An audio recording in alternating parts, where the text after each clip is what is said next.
အားလုံးပဲမင်္ဂလာပါမိုးတော်အင်တာနက်ကနေပြန်လည်ချိုးဆိုလွှဲပါဗျโอเคဒါကတော့ကျွန်တော်ထိုင်းနိုင်ငံမှာပေါ့နော်ဒီအိမ်အနီနဲ့သူနှစ်ယောက်ကမြန်မာလူမျိုးဒီအောက်ကဖက်နှက်တွေချုပ်ပေးနေတဲ့နှစ်ယောက်ကတော့ကျွန်တော်ထိုင်းလူမျိုးပေါ့နော်ဟိုကျွန်တော်တို့ကဆိုလို့ရှိရင်ဖက်နှက်လှူလို့ရှိရင်ဒီတိုင်းပဲလှူလိုက်မှာပေါ့နော်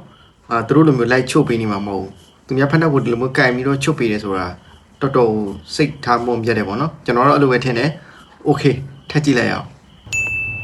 အဲ့ဒီနေရာနဲ့အောင်မြန်မာလူမျိုးဘယ်လိုသိလဲဆိုတော့ကျွန်တော်တယောက်ကုန်းစားနေရပေါ့နော်โอเคလုံးဝဖက်နှက်လှူတာကျွန်တော်တို့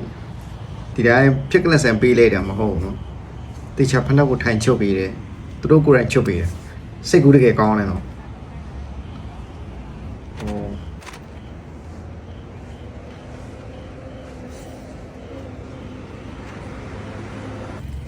တကယ်လေးစားဖို့ကောင်းပါတယ်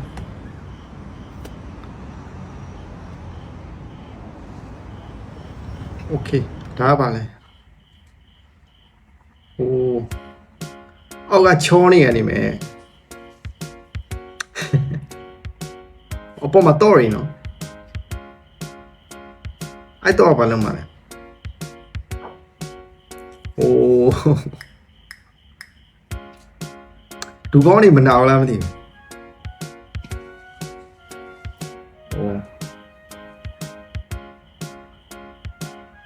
တော့ဘာလုပ်တဲ့တော့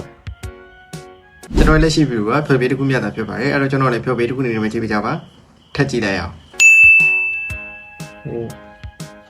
အများကြီးပဲတော့တစ်ချောင်းလေးမဟုတ်တော့လေးဖက်နေတော့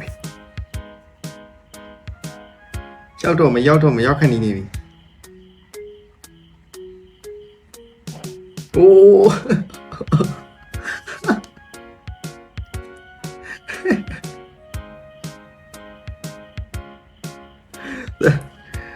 တရားပြုတ်ကြတာနဲ့အကုန်တွဲရဲ့ကြီးโอ้ကျွန်တော်ရီမနာဘူးလားမသိဘူးရဝိုင်းတယောက်ရဝိုင်းနော်တော့ရဝိုင်းဘာလို့မလဲတော့အိုးထိုးပန်းရောင်တဲ့တယောက်မှာတော့ပါပါတယ်ဟိုတော့ရကမပြစ်လဲနေပြီဟိုပတ်စံထည့်တာဟိုဖွင့်လို့မရဘူး။တော့ကျွန်တော်